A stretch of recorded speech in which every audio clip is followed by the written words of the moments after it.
What makes Pokémon so special? The battling? The vast regions to explore? Most would say it's the Pokémon themselves, but for me, it's all of it.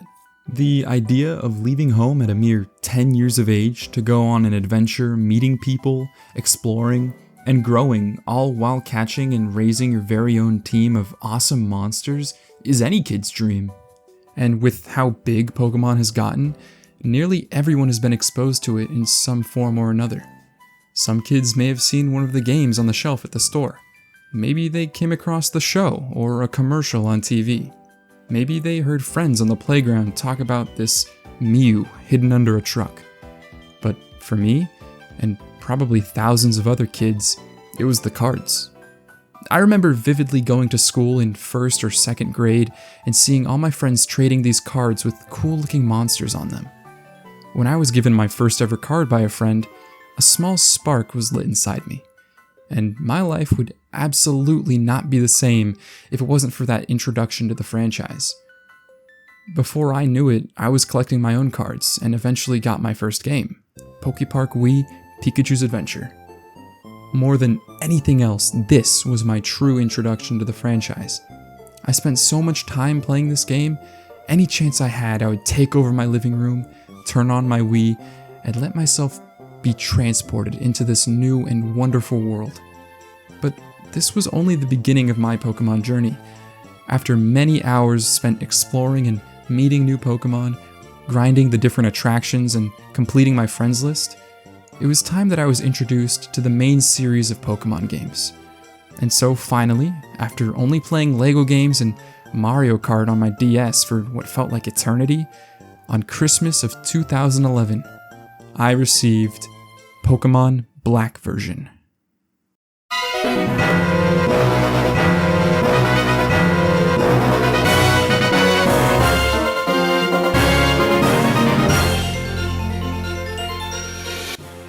Generation 5, Pokémon Black and White are often seen as the black sheep of the main series Pokémon games.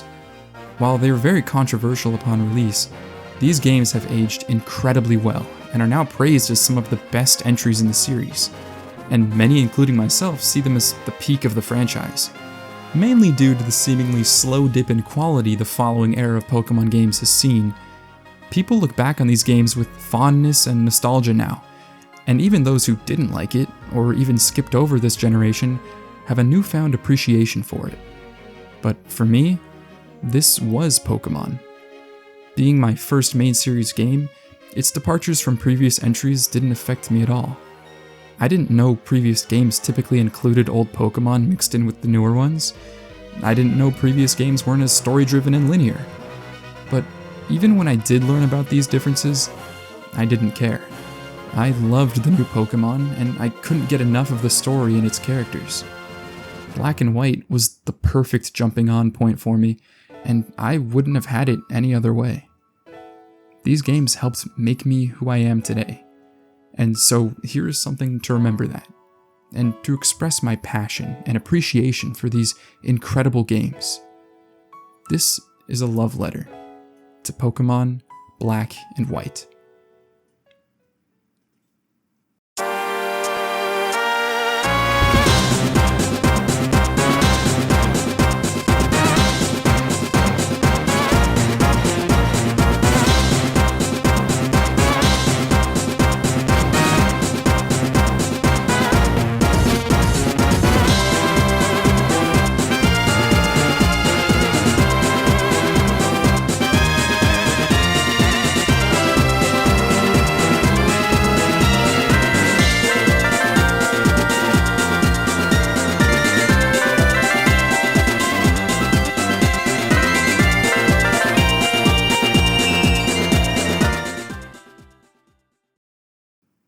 Easily the most praised and talked about part of these games was the story. While the sequels, Pokémon Black 2 and Pokémon White 2, both have solid stories, I've always found the first game's story to be much more impactful and better written, so that's what I'll be focusing on. Game Freak took a big leap in storytelling for these games, and while they aren't anything groundbreaking, the plot is intriguing and its themes are greatly conveyed, especially compared to the other entries in the franchise. while still primarily appealing to kids, Black and White are able to tackle much more mature subjects while still keeping to the core story structure of the player traveling the region, taking on the gym challenge. The player begins in a quiet, rural town in the southeast of the Unova region. Within no time, you get to choose your starter along with your two friends and rivals, Charon and Bianca. Now personally, I love all three Unova starters, but 9-year-old me was a fire-type lover through and through, and so I went with Tepig. Thankfully, when it finally evolved into Emboar, I adored its design, and so along with it being my first ever Pokemon, Emboar is still, to this day, one of my favorite Pokemon of all time, and by far my favorite starter. Charon and Bianca are great rivals, with this being the first time we've had more than one rival who's given plenty of spotlight. Charon is very reserved and a bit of a know-it-all, dead set on his goal of becoming a stronger trainer. Bianca is outgoing and a bit clumsy, unsure of what she wants to do, but headstrong nonetheless. After choosing our starter, the player meets with Professor Juniper and receives the Pokédex. Before we know it, we set off on our very own adventure, but things get interesting very quickly. Upon arriving in Accumula Town, we are met with the enigmatic Team Plasma and their leader Getsis.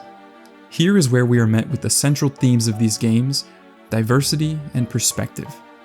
For the first time, we question whether or not catching Pokemon and battling with them is truly moral, or if what we're doing is wrong, and maybe it's best for Pokemon to be liberated.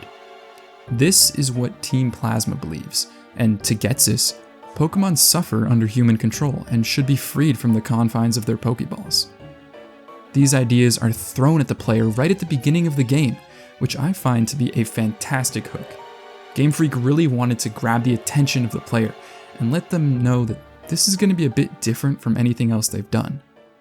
Naturally, other side characters believe that there is value in relationships between Pokemon and people, that being together can help each other learn and grow, that Pokemon do enjoy being with humans.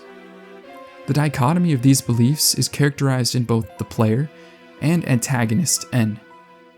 After Team Plasma's speech, this mysterious character named N comes to speak with us. N is perhaps the best part of this story and is integral to solidifying the themes of these games. He takes on the role of main antagonist and the player's rival at the same time, constantly stopping you at different points in the game. After a short battle, he vows to free all Pokemon because he believes that they can never become perfect beings if they stay trapped, confined in a Pokeball, seemingly agreeing with Team Plasma. You are then given time to reflect on these ideas as you resume your adventure taking on the gyms. As you travel, you meet many different people and gym leaders that encourage the value of relationships between people and Pokemon, and yet every interaction with Team Plasma and Getsis can't help make you wonder, should Pokemon stay confined to their Pokeballs under human control? Is forcing these creatures to battle for you truly moral? Eventually, we reach Nacrene City, and N reveals that he is after one of the legendary Pokemon that, along with the hero, created the Unova region, Reshiram or Zekrom, depending on which version you're playing. He believes that if the dragon was to recognize him as a new hero of Unova, it would join him in his efforts to liberate Pokemon. A bit later in Nimbasa City, you encounter N once again as he invites you on perhaps the most impactful Ferris wheel ride of your life. It is here that he makes the ultimate revelation to you. He is the king of Team Plasma. His plan is to defeat the champion and become the undefeatable hero of Unova.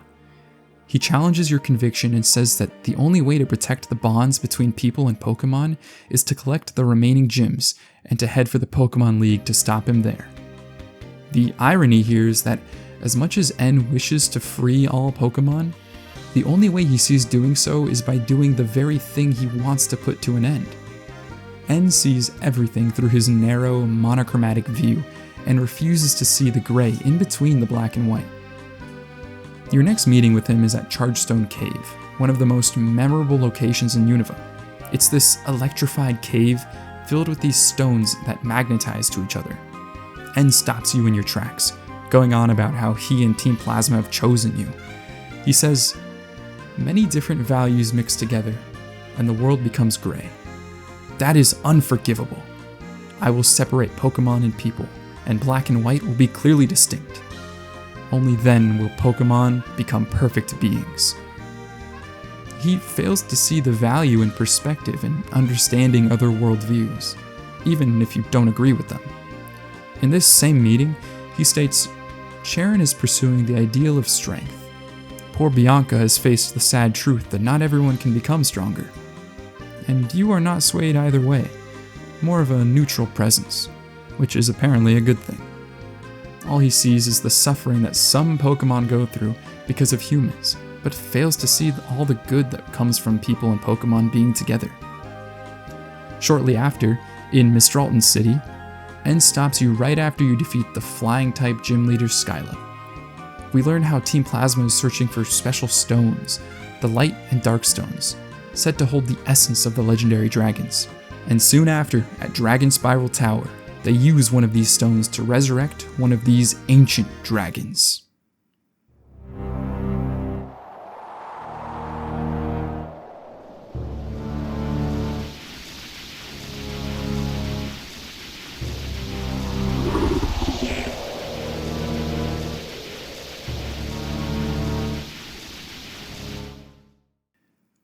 Game Freak truly pushed the DS to its limits with these epic, chilling cutscenes, as everyone looks fantastic. N makes a final gesture to the player. Well, what will you do? My prediction? If the future that I see is true, you will meet Reshiram. The Pokémon with you believe in you so strongly. Will you be the one who interferes with my formula for changing the world? If you want to protect the bonds between Pokémon and people, you must search for Reshiram. I'm sure it is waiting for you in the form of the Light Stone. Sure enough, the Nakreen City gym leader discovers that her museum has been in possession of the stone, and gives it to you. Everyone trusts that if Alder, the champion, isn't able to defeat N, that you will be the one to face him in the end. The player goes on to acquire all the remaining gym badges, and take on the Pokémon League, only to find N has already defeated Alder, the champion, and you are all that stands in his way. Team Plasma's grand plan has finally come to fruition. N's desire to face off against you, hero to hero, is finally here, and Team Plasma spares no shortage in spectacle. They erect a massive castle right on top of the Pokémon League. While honestly this cutscene is so outlandish, I can't help but love it. It's just so epic feeling and only adds to the suspense before you take on this final challenge. Alder apologizes for his failure to show N how strong his bond with Pokémon is, and asks that you show N nothing good can come of people and Pokémon being separated. He and Sharon then bid you a final good luck before you head off into the castle. As we enter the castle, we are halted by 6 of the 7 sages of Team Plasma. Getsis nowhere to be found. They say that if something were to happen to their king N, it would get in the way of Getsis' grand plan, and so they are going to stop you here and now. But just as it seems all hope is lost, the cavalry arrives. All of the gym leaders we've faced throughout our journey, the friends and allies we've made along the way, come to our aid. Clay, the underground boss and gym leader of Driftvale City. Lenora, the historian and gym leader of Nakreen City. Berg, the brimming artist and gym leader of the bustling Castelia City. The ever-elegant Elisa, model and gym leader of Nimbasa City. Skyla, the eagle-eyed gym leader of Mistralton City. Bryson, the cold and calculated gym leader of Icarus City. And last but not least, Drayden and Iris, the dragon tamers and gym leaders of the great Opelucid City. They each take on the sages as we push forward. This is why I love these gym leaders so much, and why they're so memorable. They aren't simply roadblocks on our adventure, but actual characters who are active in the story. As we reach the top of the castle, Getsis greets you just before you enter the deepest chamber. He reveals how he's been waiting so long for his plan to finally unfold, hinting at his deeper and more evil ambitions. He urges us to go forward and see if we truly have what it takes to be a hero. But without any other option, we go on. It is here that the stone you have stored in your bag bursts to life, awakening into the dragon of legend. We finally get to see the full power of this awesome dragon. N tells us that it wants to battle us, and so we take on the legend. You prove yourself and capture it. The stage is set. 2 opposing heroes, 2 opposing legends, 2 opposing convictions. Liberation versus relationship. Truth versus ideals. Black versus white. Each trainer battles with their heart on their sleeve, and as you emerge victorious, at that very moment, N's whole perspective is shattered. He is beaten, and he wholeheartedly accepts it. His arc is completed as he learns that neither side is truly wrong. He finally understands the player's beliefs, and that opposing ideas can harmonize. After defeating Getsus, the true villain once and for all, N wants to speak with us one last time.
N tells you farewell, and that you should chase your dreams. Whether you follow the path of truth or pursue your ideals, you can make your dreams come true. And with that, N soars off to find a new path, a new future. These games are incredibly special to me, and this story is a big reason why. Even with such opposing ideas like liberating Pokémon or living in harmony with them, one can still understand either side and have the choice to believe what they want to believe. It doesn't matter what that is or how you see the world, you can always achieve harmony by listening to and understanding others. Sometimes, reflection and a bit of perspective shift is all you need to see past the black and white.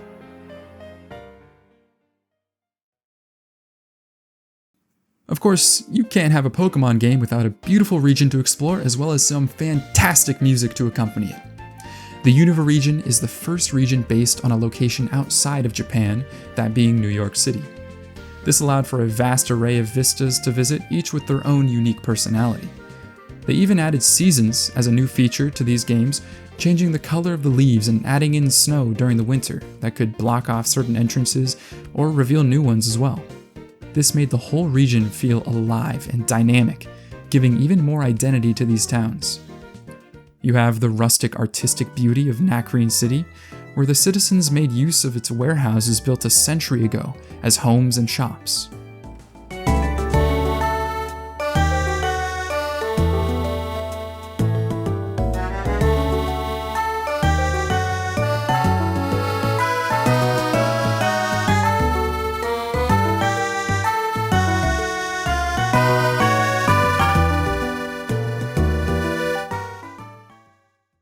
the hardy, trade-heavy hotspot of Driftvale City, and its absolute banger of a song helps drive home its working man ideology.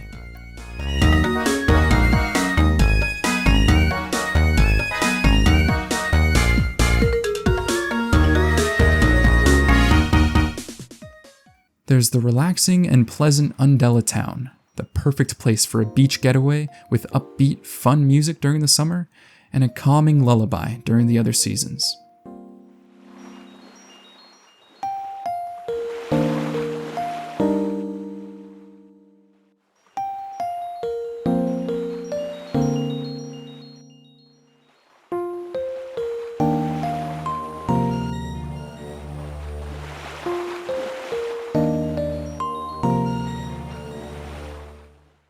Then of course, there's Village Bridge. Each town and location has some kind of unique backstory. For Village Bridge, it's said to have had a massive flood about 200 years ago, and so the townspeople decided to rebuild all of their homes atop this great bridge to protect from future floods. When I was a kid, this town was always my favorite to come back to, just to relax with its beautiful theme playing in the background, and what made it even better and unique were the various NPCs you could speak to and have contribute to the music. There's a guitarist you can speak to on the northwestern side of the map, a vocalist on the bridge, a flute player in the grassy field to the northeast, and another vocalist just under the bridge. Once you speak to all of these NPCs, the music becomes this beautiful harmony that shows just how amazing the music is in these games.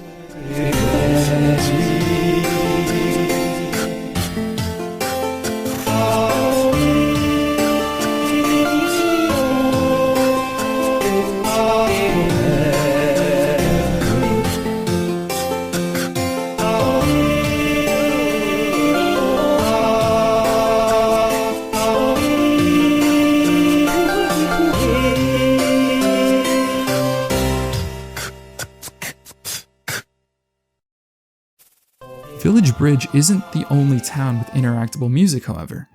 Accumula Town is the second town you visit, and it has a fun, upbeat track that is only elevated when you speak to the pianist and drummer in the building to the northeast.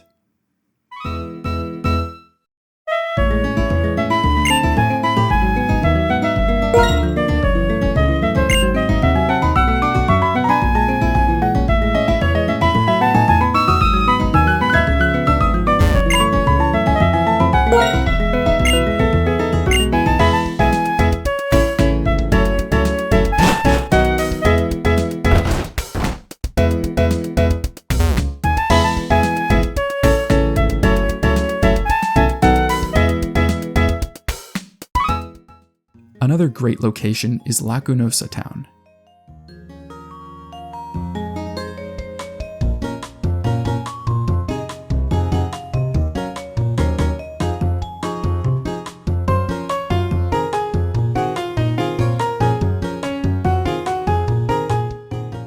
This is easily one of my favorite towns for its history.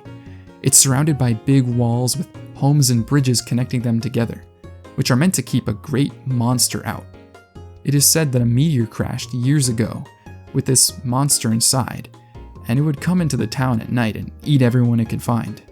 So the villagers built the walls and agreed never to leave their homes at night. While many of the villagers no longer believe in this story, they still stay in their homes at night, and the walls still stand. As a 10-year-old hearing this, I was pretty freaked out, and I actually would avoid coming here at night. Unfortunately, nothing happens if you do. However, this story may have some truth to it if you're brave enough to explore the giant chasm just north of the town. Which leads us to my personal favorite part of any Pokémon game, the many routes and dungeons throughout the region. Lots of people have expressed how boring and linear the towns and routes are in these games, and while the map is quite linear, the routes themselves are anything but. Each one is meticulously designed and dynamic as you make your way through. There's always different paths to explore with rewards and new areas to discover that are entirely optional. Even many of the different temples and caves could be completely missed if you choose not to explore a certain area. And that's what makes this region so fun to play through, the exploration. For example, Route 4 has a path that leads to the next city, but by exploring a bit, you may find the entrance to the Desert Resort, a massive open area with temple ruins sitting at the center. Inside are multiple floors with quicksand that will pull you in if you run alongside it. Another entirely optional location is Mistralton Cave. If you use surf on the water just off of Route 6, you can find a cave that's pitch black, only made visible by using the move Flash. This cave is actually the only place you can find my favorite non-legendary dragon type, Axew. Later in the story, you reach Dragon Spiral Tower, a puzzle-like dungeon you have to climb that easily has some of the best music. It really builds this kind of atmosphere that you're exploring these ancient ruins and you have no clue what mysteries it holds.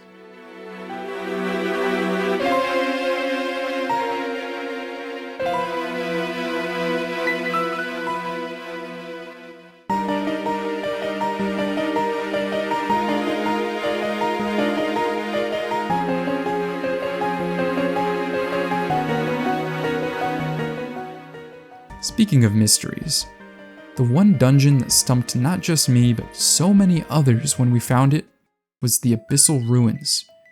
If you surf along the Undella Bay, you can find some deep water spots to use dive in, taking you into the depths to find the entrance to these grand underwater temple ruins. Upon entering, you quickly find that it's some sort of maze, with an occasional purple wall that will read some kind of message in a bunch of arbitrary symbols. By swimming around enough, suddenly it will say that there's a dull sound coming from far away. If you continue to explore, you'll get the message again until, finally, a torrent of water sends you back up to the surface. I spent hours searching around this place as a kid, and all there was to find were plates and other items that I could sell. I was convinced that there was more to this place, like a hidden legendary or something to uncover, but I never figured it out. Years later, of course, I found out that there's pretty much nothing to find. The messages on these walls can translate into directions. When taking the right path, you will ascend to the second floor, and from there you'll have to use Flash at one of the purple walls to reach the third floor. Finally, using Strength at one of the purple walls will take you to the fourth and final floor, which is just a small room containing the Relic Crown, an otherwise useless item that you can also sell for a high price. These ruins are very easy to miss and simply serve the purpose of adding to Unova's lore and history. The description on the Relic Crown reads, "A crown made in a civilization about 3,000 years ago. A maniac will buy it for a high price." It's a bit disappointing that there isn't anything more to these ruins, but the mystery still intrigues me to this day. Who is the king that wore this crown? And what exactly was this civilization that lived 3,000 years ago? Maybe one day we'll learn more in a Legends game set in Unova. I can only hope. Black and White truly have some of the most memorable locations throughout the series. It's fitting, being based on New York, that all of these places would feel so different in looks and atmosphere, yet still feel connected. The 4 Great Bridges of Unova are some of the coolest representations of this. These huge cinematic bridges connecting the whole region together, each with their own style and personality. Junichi Masuda, the game director of Pokémon Black and White, once said in an interview, "In Black and White, we decided to use New York City's Manhattan as a motif. I visited New York for the launch of Pokémon Diamond and Pearl and spent a lot of time wandering around. I was impressed with how many different nationalities of people lived there, and the individual communities with their special events and street festivals. It had such an international feel, like a world without borders. It seemed like it would be an ideal setting for a video game, and that inspired me to give it a try." Castelia City, the beating heart of Unova. It's an obvious recreation of Manhattan. It's so grand in its spectacle compared to the small towns and villages at the start of the game. I think for me, this is a big reason I find these locations so much more memorable and special than other places in Pokémon games. Each place just feels so unique. That along with all the nostalgia I have for Black and White, but that still counts, right? But there's still one last place I have yet to talk about. The place that started it all. The place where I received my first ever Pokémon. Novema Town.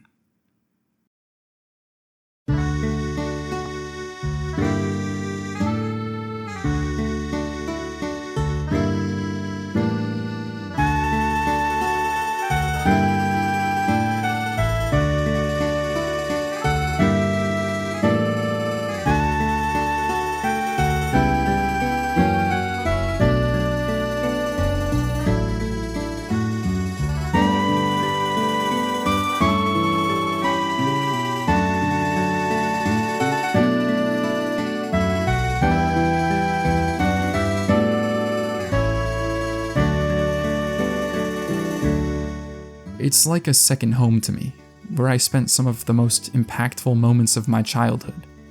I still remember that first time I watched the intro cutscene, the sun shining and the birds flying away. I was already immersed into this world. Whenever I hear this music, I'm instantly teleported to a time where I had no responsibilities and all the time in the world.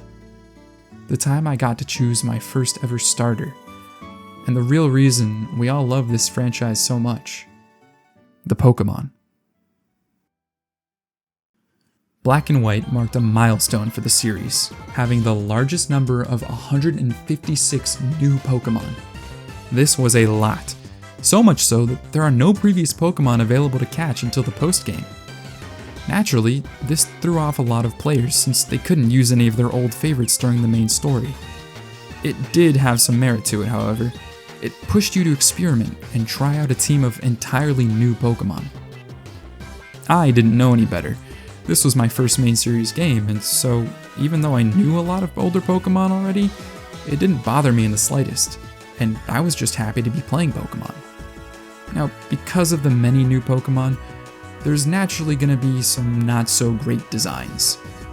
To just name a few, the Elemental Monkey Trio, Simisage, Simisear, and Simipour aren't really the most beloved. They're just really awkward looking, especially Simipour in my opinion. The hair really just doesn't do it for me. Sock and Throw are also some I don't really enjoy looking at. The strangely humanoid designs are a bit off-putting, and their clothes? Is that their skin, or did they find it somehow?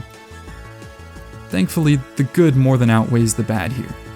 Black and White had some truly phenomenal designs, from Zoroark, this dark, mysterious fox, to one of my all-time favorites, Haxorus, an awesome dragon with what are basically giant axes for tusks. And it's shiny? Easily one of the best. Any black shiny is an automatic S tier. Standing alongside the best designs are, of course, the box legendaries, the dragon duo Reshiram and Zekrom. I still remember from the moment I saw these Pokemon games, it was these Pokemon that caught my eye. They were just so cool, these epic dragons, one controlling electricity and the other fire. It was very easy for me to choose which one I wanted. As a kid who loved fire types, Reshiram was a no-brainer. And soon enough, Reshiram became, and still is to this day, my favorite Pokemon of all time. Its design is just so awesome and elegant, and the fact it's a fire dragon just makes it that much cooler. Something Unova does incredibly well is type options and variety. From quite early in the game, you're given lots of choices for typings. Just at the Dream Yard, you can catch Munna, and in Wellspring Cave, you can catch Woobat, both being psychic types. A bit later in the game, Sigilif is also another viable psychic type, along with the Reuniclus line. For electric types, there is absolutely no shortage, with Blitzel being catchable on Route 3, and Joltik and Tynamo available quite early as well. The fire type is also quite generous, especially compared to games like Diamond and Pearl with a mere one fire type aside from Chimchar. In Black and White, Darmanitan and Chandelure are some great fire type choices. Then, sadly, there's Heatmor, one of the most forgettable Gen 5 mons. Heatmor isn't catchable until Victory Road, and by then, most people will have their teams figured out. However, another Pokemon that doesn't show up until Victory Road is quite popular, that being Hydreigon, the awesome pseudo-legendary Hydra. Lots of people will make room for it in their party once they reach Victory Road. The variety of Pokemon and the fact you're forced to keep only to Gen 5 Pokemon makes for a lot of fun team building and experimenting on consecutive playthroughs. It definitely beats Sinnoh in that regard, as much as I love using the same team for every playthrough. The gyms and boss battles also offer lots of variety and challenge, as well as something I think it's about time I talk about: the battle music.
every battle theme has so much personality and hype.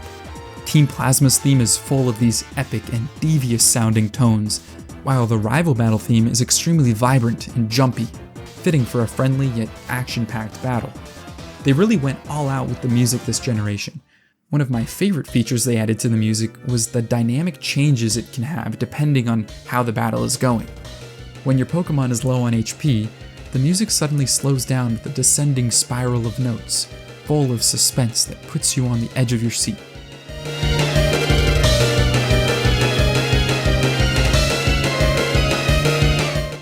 For gym battles, when the gym leader is down to their last Pokemon, the music will shift to this triumphant, epic chorus for their final stand.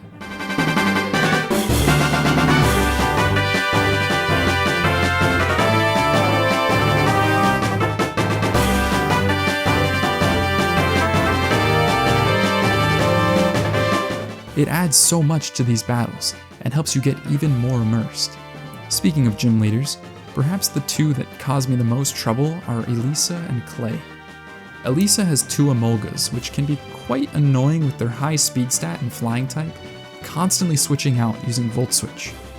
Many of the gym leaders have interesting type combos that will try and stop you from simply sweeping with their main type weakness.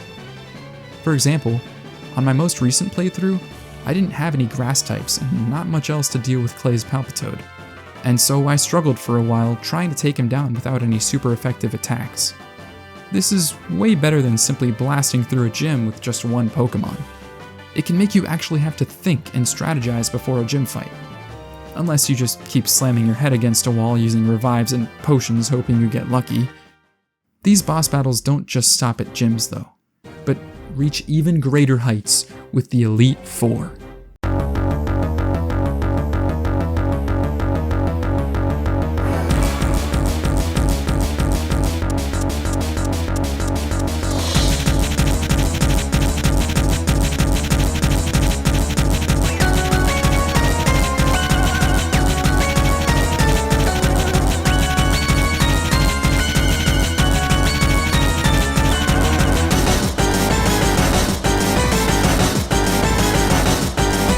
Having by far my favorite battle theme, Unova's Elite Four is fantastic in every way.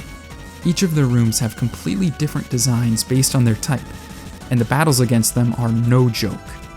Ghost, Dark, Psychic, and Fighting, all pretty solid types, and each of their teams have solid coverage as well. They use some of the best Pokemon Unova has to offer, from Grimsley's Bisharp to Chantal's Chandelure. I always found Caitlyn to be the most challenging of the four, simply because I was one of those kids that would almost exclusively use my starter, and so my Emboar would always be destroyed by her psychic types, leaving the rest of my underleveled team to deal with her. Marshall can also be a bit of a pain once his fighting types pull out Stone Edge. I couldn't count the amount of times I've been destroyed by it. The Team Plasma fights are also fantastic. One very unique thing about N is that he uses an entirely new team of Pokemon every time you battle him. Each battle, he only uses Pokemon catchable on the route you're on or a nearby route. It's likely not many people will notice, but it adds so much to his character. He believes in the idea of freeing Pokemon so much, he always releases his Pokemon after a battle, and will only catch them when he needs to battle with them. In your final battle against him, he uses the legendary opposite to yours, with the dragon you just caught being forced to the front of your party. This creates a very cinematic set piece for the battle, fitting for how story-focused these games are. The two legendary dragons duking it out atop this massive castle, it doesn't get much more epic than that. The rest of N's team is pretty varied as well, this time having Pokemon from all across the region. An interesting detail is how he has both fossil Pokemon in his party, which must mean that guy in Relic Castle scammed us. Why did he give N both fossils, but only one to us? Cool detail nonetheless. Lastly, we have the final battle against Getsis, which is fittingly the hardest fight we've had yet. His entire team is 2 levels higher than N's team, with Hydreigon being his highest level at 54. Getsis destroyed me as a kid. I remember taking what felt like forever to finally beat him. He's got outstanding coverage moves, and his Hydreigon in particular would always somehow sweep my team. While he's no Cynthia, it makes perfect sense to have the evil team boss be the final boss of the game as well. The fact that every single wild encounter and every single battle during the main story has exclusively Unova Pokémon makes Black and White feel so cohesive and unique compared to the other main series games. And as great as the many Pokémon are in Black and White, there's always going to be one that sticks with you throughout your entire journey. And that's your starter. Tepig, Snivy, and Oshawott. My first starter trio and my introduction to this wonderful world. I always preferred fire types, and so even without knowing what they would evolve into, I chose Tepig. Each starter is fantastic and has great designs, but for me, nothing beats Emboar. The fiery beard and just how strong it looks always made me like it. But I think more than anything, it's my personal connection to it. The nostalgia I have for my first ever Pokemon. I think it's something most people can relate to. Oftentimes, your favorite starter is your first, and that holds true for me. That's right, I'm one of the 5 Emboar fans out there, and I'm proud.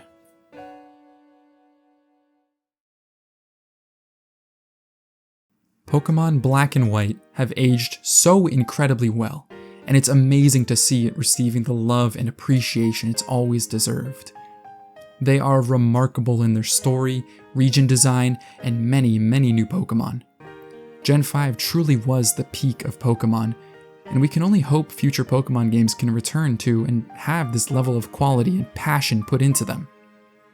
Rumors and patterns hint at possible remakes coming in the future, and while I would absolutely love a Legends game set in Unova, I don't think Black and White need a remake. These games are already near perfect as is.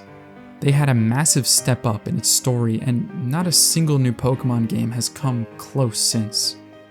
From an interview with Nintendo Power, Masuda said, "From the very beginning of development, we tried to see the series through the eyes of older players who had graduated from the series. Does it seem too cute? Is the writing off-putting? Is it too childish? We wanted to change these things to make it more appealing to older players. For example, in Japan, the text had been written without using kanji characters to make it easier for young children to read, so we added an option to have the game display kanji to make it more appealing to adults. We also wrote a story that we thought would be a little more interesting for an older audience."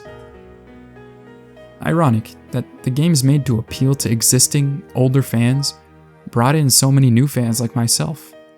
But I guess that's just the magic of Pokemon. That decision to make the games grow up with its audience is what helped it age so well. We loved Black and White as kids, and our appreciation only grows as we get older. Black and White are beautiful games, not just in their graphics and music and region, but its themes, its soul. If there's just one thing to take away from it, I believe N said it the best. You said you have a dream. That dream, make it come true. Make your wonderful dream a reality, and it will become your truth. If anyone can, it's you. Well then, farewell.